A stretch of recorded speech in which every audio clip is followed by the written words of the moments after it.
Te damos la bienvenida a un nuevo audio de la hora silenciosa de Palabra de Vida, donde líderes alrededor del mundo compartirán con nosotros. El día de hoy escuchamos a... Hola, mi nombre es Emiliano Vitti, misionero de Palabra de Vida aquí en Ecuador. Y estamos muy agradecidos al Señor de poder servirle aquí con mi familia y amigos. Sabéis, estamos en el tiempo de la hora silenciosa, un tiempo muy especial en el cual te invito a que abras tu Biblia o la aplicación en tu teléfono para poder leer el pasaje que hoy nos convoca. Está en Éxodo capítulo 1 y vamos a leer desde el versículo 1 al 14. Dice la palabra de Dios así: estos son los nombres de los hijos de Israel que entraron en Egipto con Jacob. Cada uno entró con su familia: Rubén, Simeón, Leví, Judá, Isaacar, Zabulón, Benjamín, Dan, Neftalí, Gad y Aser. Todas las personas que le nacieron a Jacob fueron 70, y José estaba en Egipto. Y murió José, y todos sus hermanos, y toda aquella generación. Y los hijos de Israel fructificaron y se multiplicaron y fueron aumentados y fortalecidos en extremo, y se llenó de ellos la tierra. Entretanto, se levantó sobre Egipto un nuevo rey que no conocía a José, y dijo a su pueblo: He aquí, el pueblo de los hijos de Israel es mayor y más fuerte que nosotros. Ahora pues, seamos sabios para con él, para que no se multiplique y acontezca que viniendo guerra, él también se una a nuestros enemigos y pelee contra nosotros y se vaya de la tierra. Entonces pusieron sobre ellos comisarios de tributos, que los molestasen con sus cargas, y edificaron para Faraón las ciudades de almacenaje, Pitón y Ramesés. Pero cuanto más los oprimían, tanto más se multiplicaban y crecían, de manera que los egipcios temían los hijos de Israel. Y los egipcios hicieron servir a los hijos de Israel con dureza, y amargaron su vida con dura servidumbre, en hacer barro y ladrillo, y en toda labor del campo, y en todo su servicio, al cual los obligaban con rigor. Y vemos cómo Éxodo continúa la historia de Génesis. La familia de José, su padre, sus hermanos y descendientes estaban en Egipto, donde José, como príncipe de Egipto, les había recibido, perdonado y restaurado. Con permiso del faraón, José les había dado una tierra para que vinieran y se estableciesen en paz en aquella tierra. Se multiplicaron, crecieron de esos 70 que se habían mudado a Egipto por miles. Pero mientras esto iba pasando, la muerte también llegó. Desde Génesis capítulo 3, por la caída, entra la muerte a la vida humana. Y llega también a este momento a José, a su padre, a sus hermanos y a esa generación. Con lo cual también llegó la muerte a Faraón, a ese faraón de ese momento, que había puesto a José como mano derecha suya, que lo había puesto como príncipe, que le había permitido recibir a su familia. Ya no estaba. Entonces se levantó un nuevo faraón, que no conocía la historia. Así que vio en los israelitas un peligro inminente y los empezó a oprimir. Faraón usó a los judíos en esclavitud, primero para edificar las ciudades de Pitón y Ramsés, como decía, ¿no? Pero en vez de ser erradicados por su represión, que era el objetivo de Faraón, oprimirlos de tal manera que se vayan muriendo por tremenda esclavitud, en realidad ellos se iban multiplicando todavía más. Faraón quiso que su servidumbre dura fuera para mal, pero Dios lo encaminó para bien.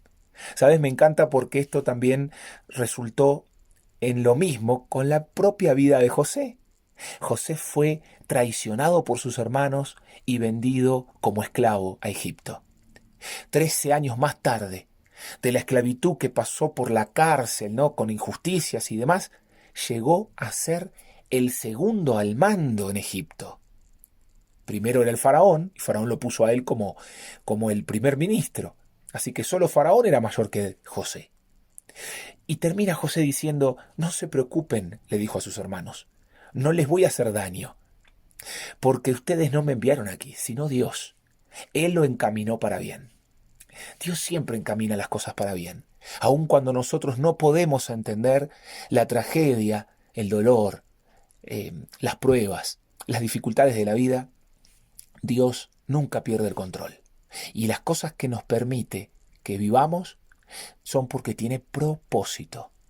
Dios tiene propósito, siempre tiene propósito. Mirá que el propio Job, cuando está sufriendo terriblemente la pérdida de todos sus bienes materiales, aún la pérdida de sus 10 hijos, le dice a su esposa que Dios siempre tiene propósito. Le dice a su esposa cómo vamos a recibir con agrado el bien que Dios da y cuando viene el mal nos vamos a renegar. En otras palabras, ¿no? Qué buena lección para cada uno de nosotros. Y hablando de lecciones, Dios sabía que esto iba a suceder para el pueblo de Israel. De hecho, lo anticipó Abraham, 400 años antes de que todo esto sucediera. Se lo había dicho a Abraham. Y entonces encontramos acá algunas lecciones. En primer lugar, la lección de la restauración. Ves a José, cómo lo hizo con su familia. Restauración requiere perdón, requiere humildad. Pero no solo restauración, también vemos la lección de la paz. Dice el texto, vinieron a habitar a Egipto y vivieron en paz. Y Dios multiplicó y prosperó sus familias y riquezas. La lección de la paz. Somos llamados a buscar la paz y seguirla. Buscar la paz con todos, dice Pablo. No solamente el perdón, la restauración, también la lección de la paz. Vemos también en esta porción la lección del tiempo. Los líderes también mueren. La vida acá es temporal. Hay que aprovechar cada minuto. El Señor viene pronto. Pero también se nos presenta la muerte. Esta vida es efímera.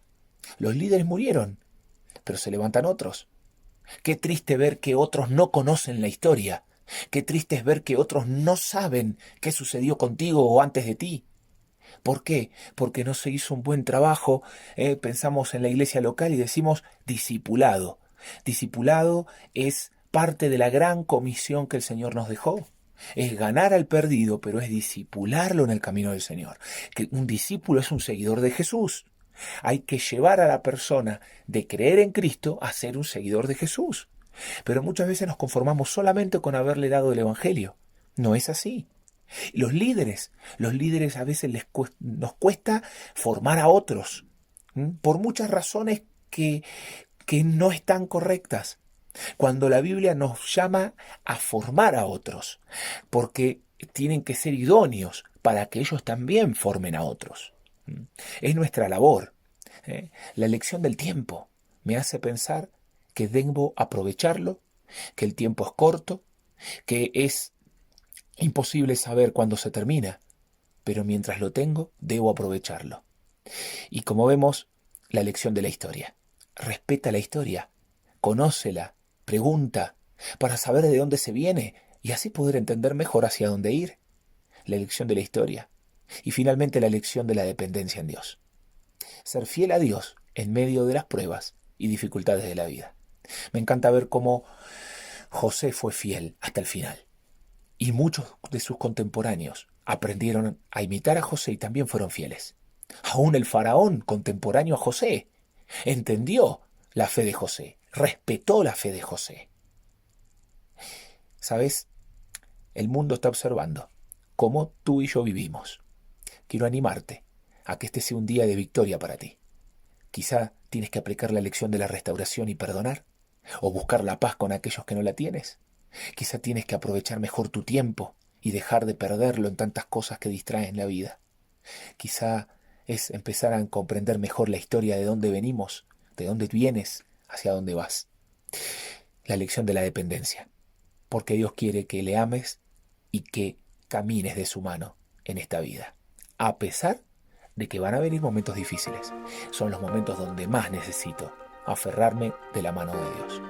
Que Dios bendiga su palabra en esta mañana y que sea una bendición para ti. Dios te bendiga. Gracias por escucharnos. Recuerda que este audio no reemplaza tu tiempo a solas con Dios. Te animamos a que escribas tus aplicaciones personales. Hasta mañana.